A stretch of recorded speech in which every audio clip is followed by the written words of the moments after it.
Mr. Speaker, it is with great honor and pride that I rise today to anchor this Congressional Black Caucus Special Order Hour. For the next 60 minutes, members of the CBC will have an opportunity to speak directly to the American people on an issue of great importance. Today, we commemorate the 160th anniversary of Juneteenth. Juneteenth commemorates the date on June 19, 1865, when General Gordon Granger entered Galveston, Texas, and ordered the final enforcement of the Emancipation Proclamation, which went into effect over 2 years earlier on January 1, 1863. The Emancipation Proclamation, while many people think ended slavery, it did not. The Emancipation Proclamation ended slavery in the states that were in rebellion during the Civil War.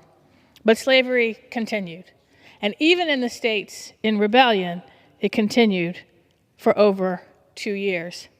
It would take another 6 months with the ratification of the 13th Amendment for slavery to be abolished in America. Virginia has the distinction of being the birthplace of American democracy, and a month later, the birthplace of American slavery. In Virginia, we love our commemorations. And in 1619 was the year that what now is the Virginia General Assembly, the longest continuing representative legislature in the Western Hemisphere, began in Jamestown. It was the first time we had representative democracy in the British colonies. A month later, the first recorded Africans arrived on the shores of Point Comfort at what is now Fort Monroe.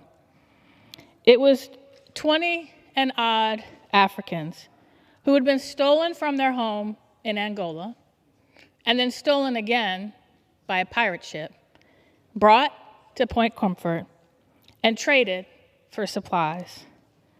That began the forced labor and servitude that would become chattel slavery in the American slave trade.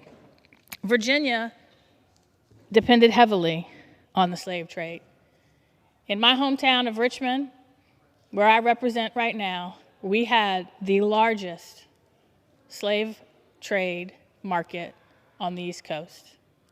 It, between 1775 and 1865, was the #1 source for enslaved African labor.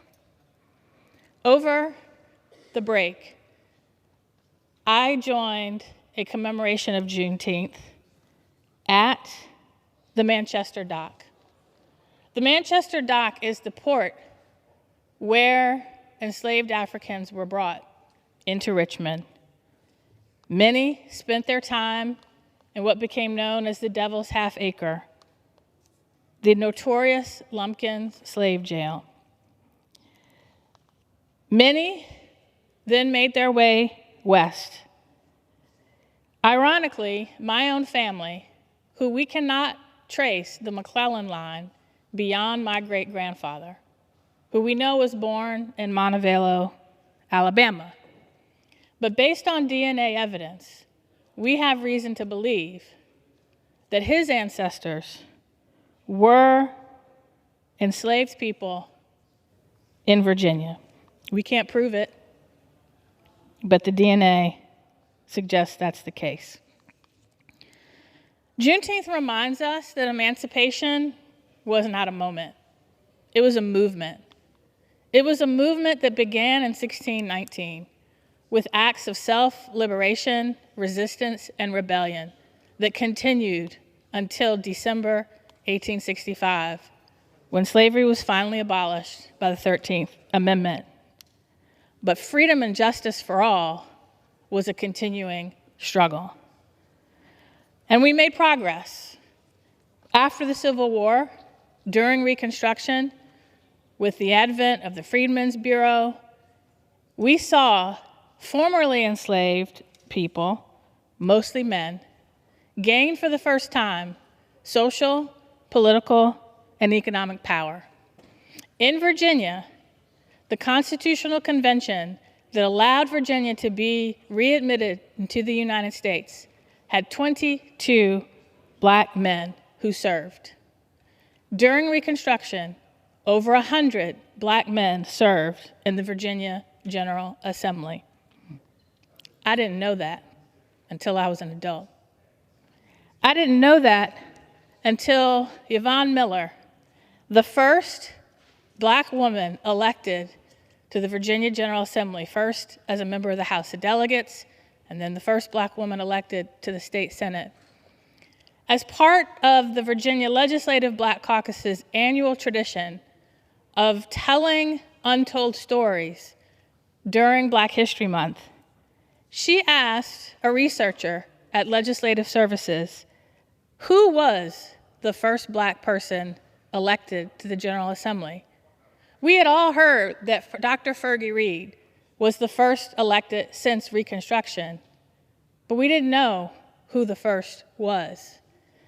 Thanks to research done by the Library of Virginia, that's how we discovered the over 100 black men who served.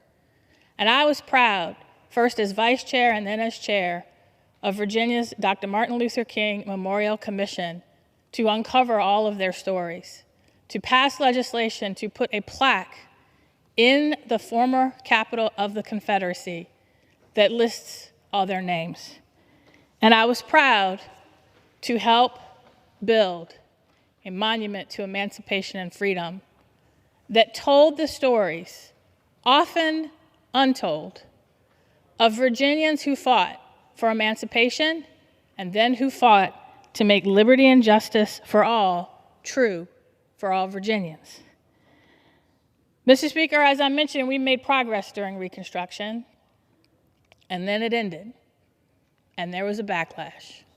And that backlash involves three things: propaganda, the lie of white supremacy that was intended to break up a growing coalition between formerly enslaved African Americans and poor white individuals who came together to pass public policy in Virginia. But the lie of white supremacy was designed to drive them apart. The propaganda of Confederate iconography, statues to Robert E. Lee, even though General Lee himself said he did not believe such statues should be erected because they would pick at the wounds left from the war. The backlash didn't end there. It included racial terror, violence. Thousands of people lynched solely for the color of their skin, grabbed, accused vaguely of a crime, and hung or shot or worse. They didn't end there. Voter suppression, a wave of laws across the South that immediately responded to the 14th and 15th Amendment in an effort through literacy tests and poll taxes to keep those formerly enslaved people, men, who had gained the right to vote from exercising it. These three things worked. These three things worked. And for a generation, the gains that were made during Reconstruction were erased. That history was not taught in school. I never learned that history in school. But because my great-grandfather wrote a book, I knew about his literacy test that he had to take. I knew about the literacy test that when he went and took and got all of the questions right, the registrar said, "I need more questions," because my great-grandfather was on a list of community leaders who were not to be registered to vote. He got those questions right. And then he was told, well, you need to find 3 white men to vouch for your character to be able to register to vote. And it took some time, because there were very few who were willing to do that. But he did it, and he registered to vote, and he voted every chance that he got. Despite this backlash, we continued to press forward. And despite the poll tax that my grandfather and my father had to pay, despite the limited opportunities available to my mother, my grandmother, and my great-grandmother, through the leadership of Dr. King and John Lewis and so many others, culminating in the Civil Rights Act and the Voting Rights Act, it was the second wave of progress.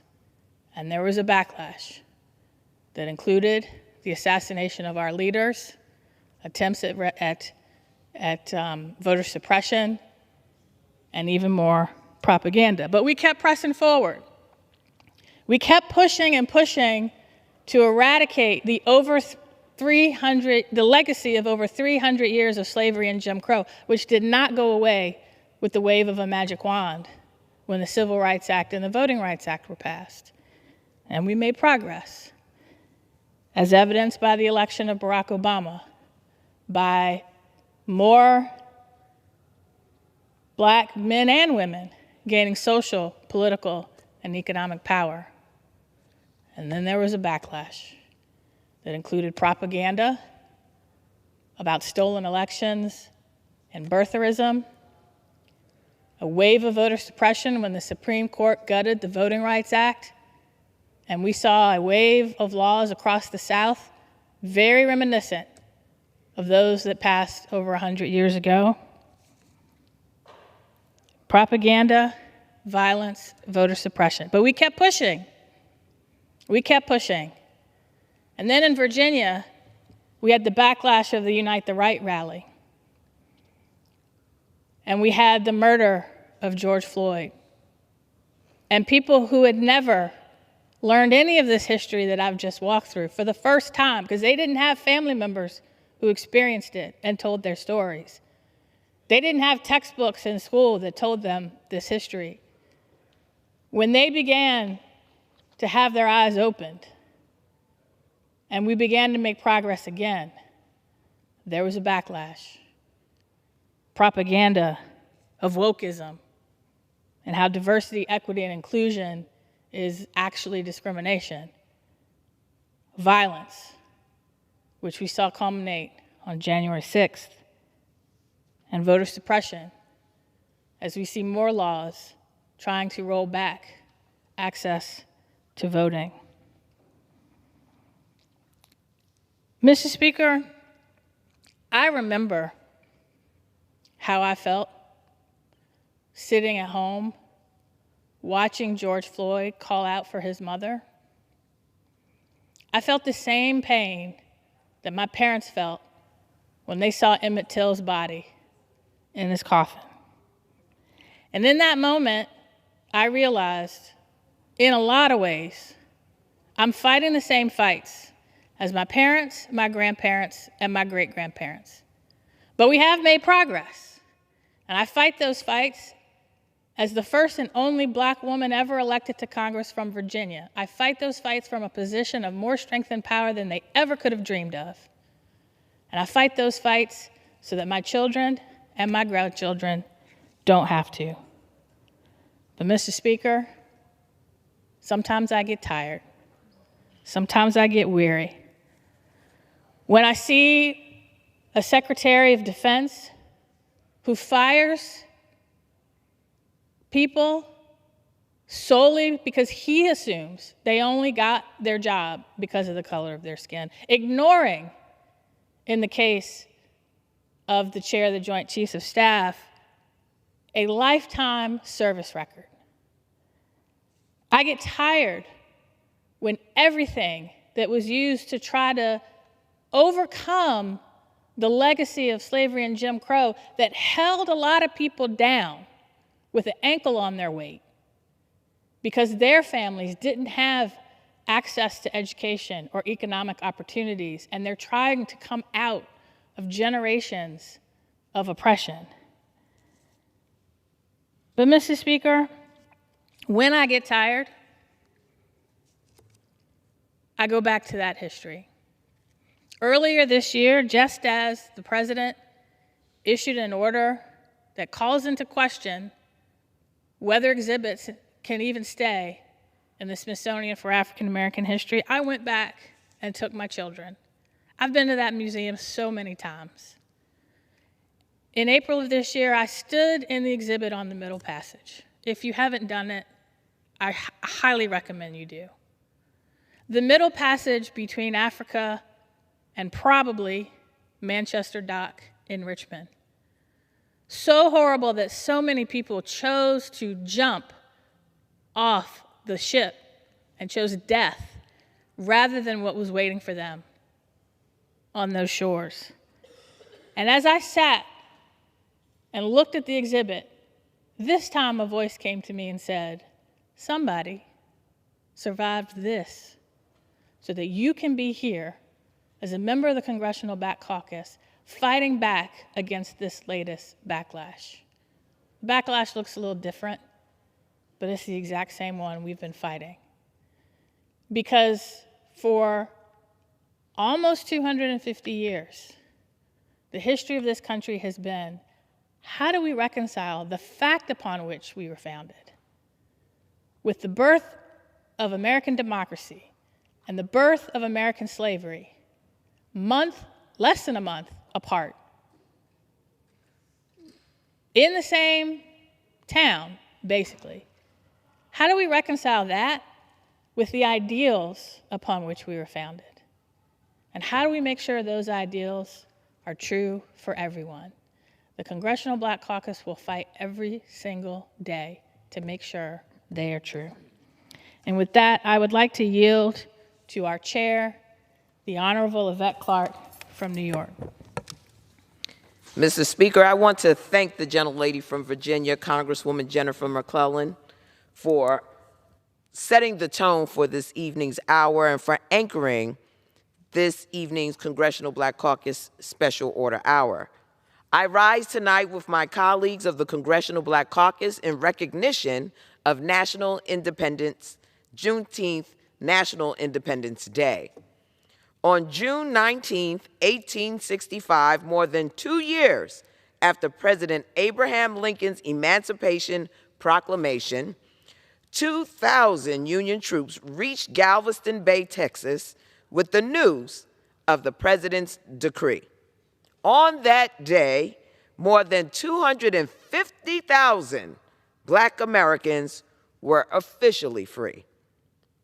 From that day on, the newly freed people of Galveston established Juneteenth as a day to celebrate the long journey to freedom and our nation's second Independence Day, when all citizens were finally declared free. To this day, the impact of Juneteenth on our communities remains unparalleled. On Juneteenth, we celebrate Black joy, culture, and the unbreakable spirit of our community that has overcome so much across generations. Today, we continue to uplift values of hope, determination, and the preservation of our history and our people. We celebrate and pay homage to our history and those who have gotten us here today. Figures like Texas native Opal Lee, known as the mother of Juneteenth, who campaigned for decades to make Juneteenth a federally recognized holiday. We also remember the role of the Congressional Black Caucus and how they played that role to solidify Juneteenth as a federal holiday. In 1996, former Congresswoman Barbara Rose Collins, a CBC member, introduced one of the earliest bills in Congress to designate Juneteenth as a national holiday. Following this effort, the late Congresswoman Sheila Jackson Lee picked up the mantle, reintroducing legislation from 1997 to the year 2000 to commemorate the holiday, pushing for broader recognition and funding for education and celebrations. In the wake of the tragic murder of George Floyd, nationwide protests renewed national conversation around this legislation, creating a path for CBC members to once again call for federal recognition. Among other demands from the caucus during this nationwide social justice movement, the U.S. Congress passed the Juneteenth National Independence Day Act, led in the House by Representative Sheila Jackson Lee of Texas, and signed into law by President Joe Biden. The Juneteenth holiday offers us not only a time for reflection, but also a time to mobilize to protect our communities from the endless assaults from the Trump administration that seek to erase our history, cut off access to economic opportunity, and roll back the clock on progress in our communities. On Juneteenth and every day, the CBC continues our commitment to Black liberation and unity by fighting to make our communities safe, prosperous, and free. Juneteenth, as a national holiday, exemplifies the values of this caucus. As the conscience of the Congress, the CBC remains steady in our goals of centering issues of equity and justice for our communities, always remembering that freedom delayed is freedom denied. Thank you, Mr. Speaker, and I yield back. Thank you, Mr. Speaker. I now yield to the gentlewoman from Georgia, Representative McBath. Well, I want to thank my esteemed colleague from Virginia, Representative McClellan, for holding the CBC Special Order Hour tonight specifically for our celebration of Juneteenth. And I really want to thank her so very much for that amazing history lesson. And it will forever be here, marked in this house and in this chamber for generations to come, because we understand and know that we must always, in each generation, make sure that we continue to understand our history and to celebrate our history. But I do want to thank my colleagues, the CBC, Congressional Black Caucus leadership in tonight's Special Order Hour. To me, Juneteenth, Mr. Speaker, is a solemn remembrance of the long-fought battle to fully realize freedom for African Americans. It was one of the highest honors of my congressional career to actually help to work to pass the legislation which has formally established Juneteenth as a federal holiday. And I remember how excited I was that day that we were invited to the White House for the signing of this legislation. It was truly a day that we believed felt like freedom. As I stood in the White House with many of my Congressional Black Caucus colleagues, watching President Biden sign that legislation into law, I was just really deeply moved by the sight of Miss Opal Lee, who has just been mentioned here as the mother of Juneteenth, or the grandmother of Juneteenth. Seeing her vision for Juneteenth come to fruition as a national holiday actually realized in her lifetime, after she worked so hard and so long, recognizing that African Americans needed a day where we could just once again celebrate ourselves and celebrate the liberation and the freedoms that we had fought so hard for. This woman, a woman whose family home was burned by white rioters on June 19th, and that was in 1939. She never lost the hope, though, that she would one day live to see Juneteenth become our nation's next federal holiday. And I hope that we can really look back and kind of think about these days when the days going forward become dark. It was Toni Morrison, the great writer, who once called us to dream the world as it ought to be. And I'm so glad that because of her, historic societies across America have worked to commemorate the stories of enslaved people and reflect on their place in our national history, our stories, creating their own bench by the road. And what I mean by that is that In my community, I went to an event last week. And what it was is we were celebrating a bench, a simple bench, placed in a garden of flowers. In my community, in my district, that was representing a family of once former slaves. A woman in the garden organization, in the garden group, she moved into a home. And in that home, she saw in the cupboard a piece of paper with the names of 4 people on this piece of paper. And she just said that she felt so touched and felt like these 4 names, there was a story behind the names. And she held on to the piece of paper, and she just felt compelled to find out who were these people that lived in, this area, lived in this house. Who were they? And she did some work, she did some research, and she actually started doing genealogy on the family. Come to find out that they were had come from former enslaved individuals in my community. Actually, there were over 1,000, like 1,300 enslaved individuals in that district on that plantation.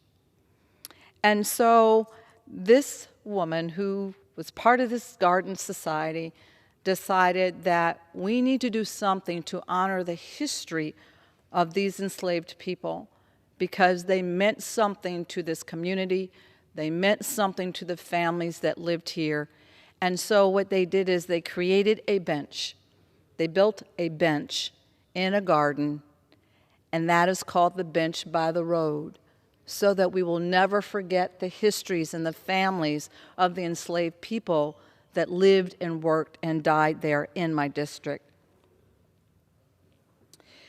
So in that, I say that it's really important for African Americans, for people of color, every time this year, but as we should do all year long, to reflect on the legacies of all the men and all the women and all the children that preceded us but were enslaved.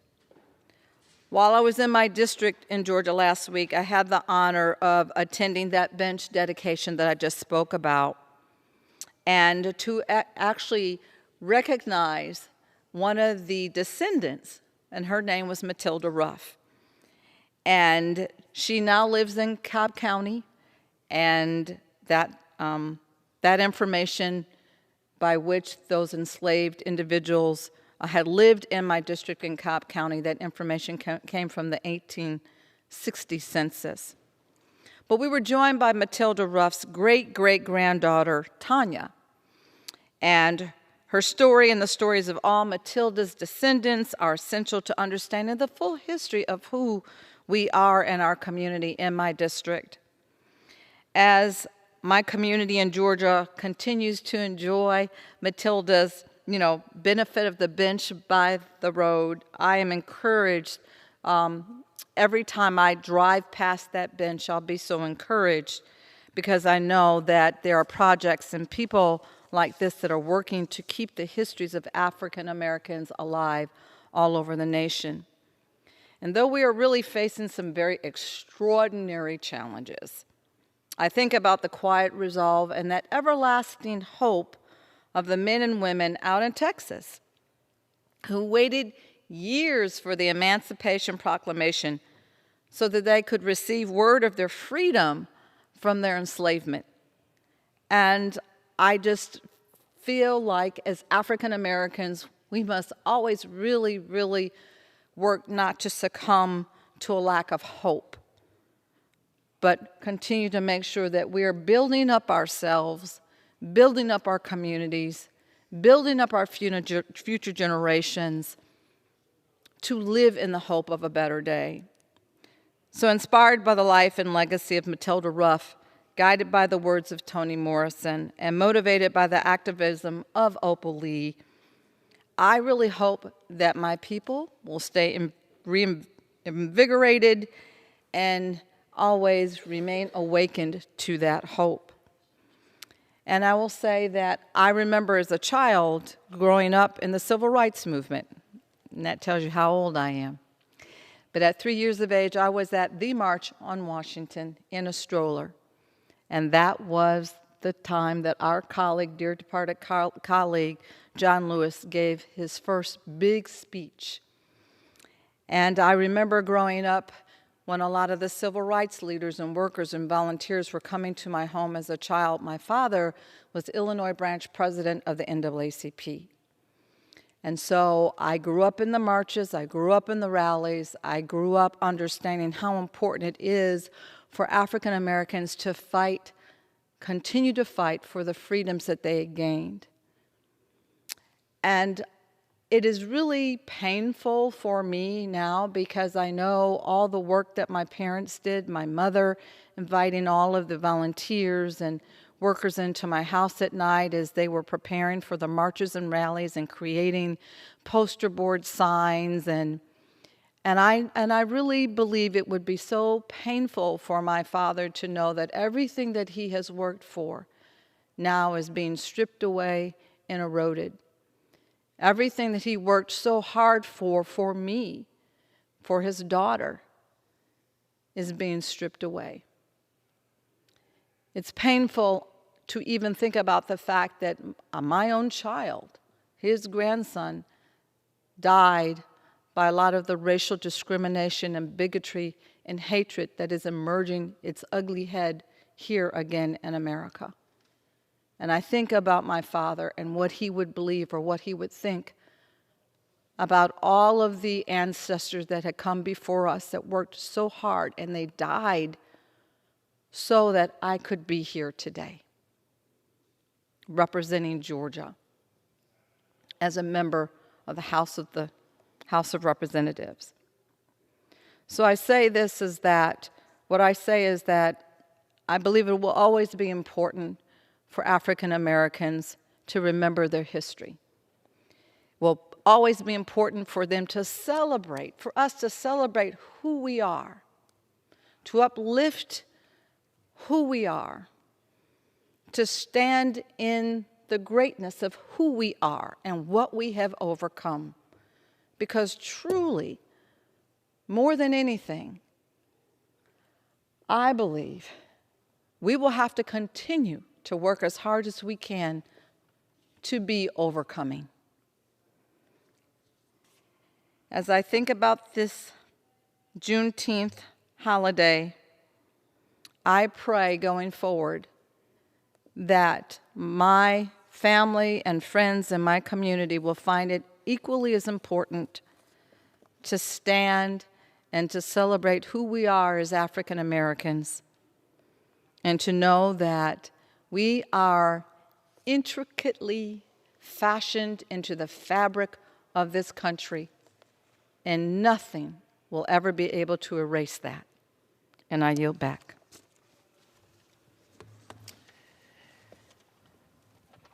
Mr. Speaker, may I inquire how much time is remaining?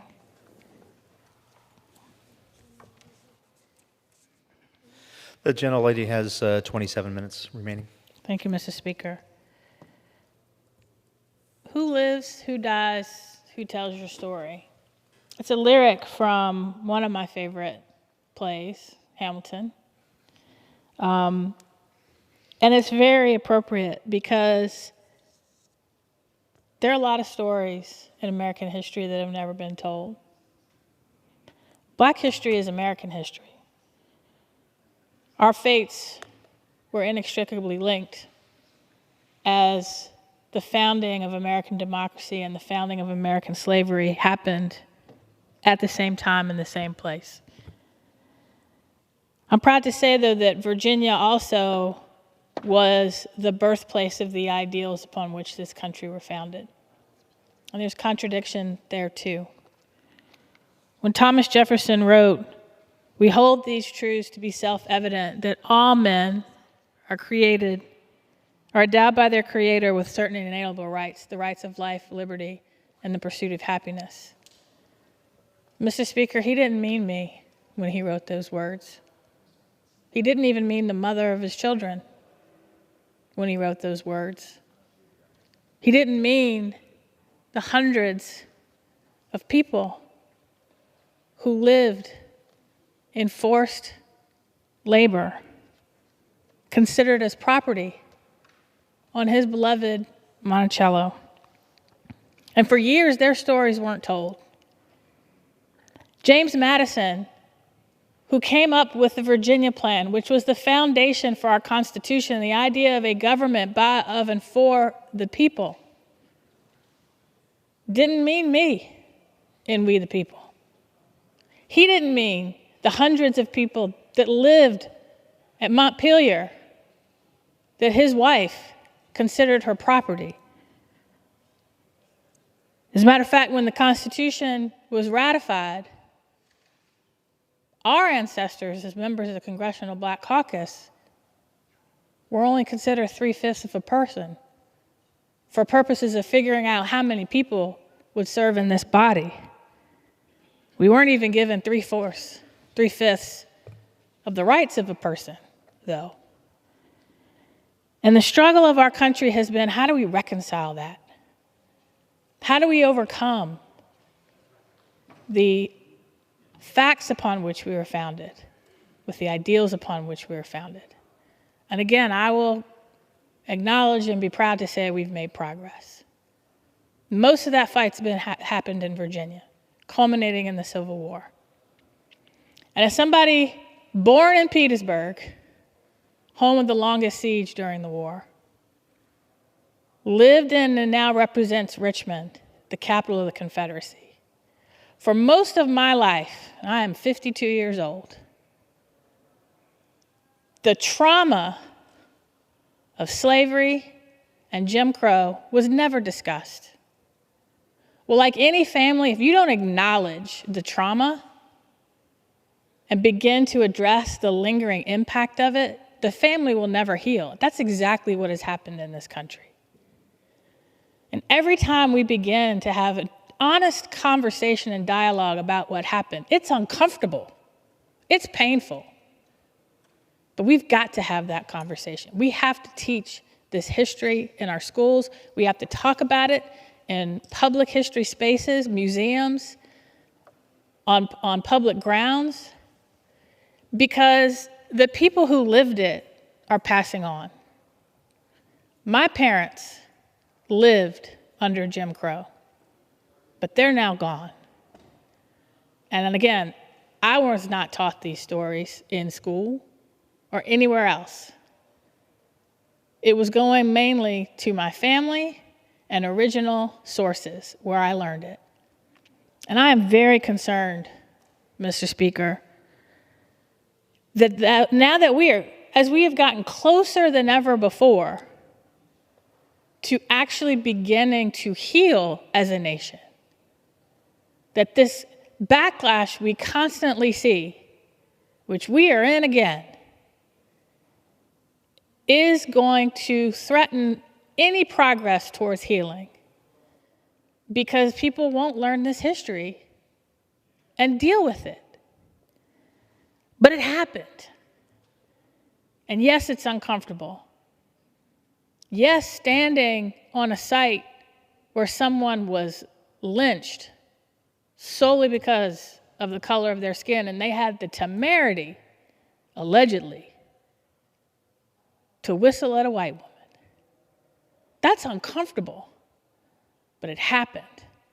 And just like that community can't heal until they reckon with it and acknowledge it happened and that it was wrong and move on, we as a nation can't heal if we put our head in the sand and decide, well, if it's uncomfortable, it can't be taught. If it's uncomfortable or puts the United States in a bad light, it can't be put in a museum. It can't be acknowledged on our military bases. It can't be acknowledged in public spaces. But this is not a perfect country, just like people aren't perfect. And we cannot heal if we don't come together and talk about our history. Unfortunately, the President of the United States decided that Juneteenth wasn't worthy of celebrating.